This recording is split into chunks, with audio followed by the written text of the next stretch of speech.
পাগল শুয়ে আছে এখানে, বসে আছে।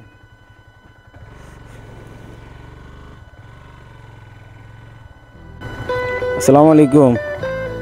এই কিছু খাইছো? এই কিছু খাইছো? কিছু খাইবা? হ্যাঁ, খাবার খাইবা? খাবার দেখি, পানি পড়ে একটু ধরো।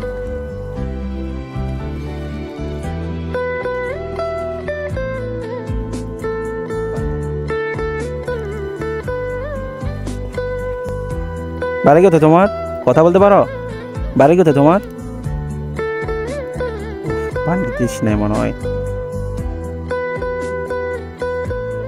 এই যে রাস্তার ধারে এরকম অনেক পাগল থাকে, আমরা আসলে মানে বুঝি না এদের আর খাবার অভাবে কি অবস্থা।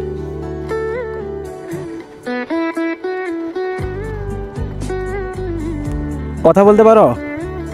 এই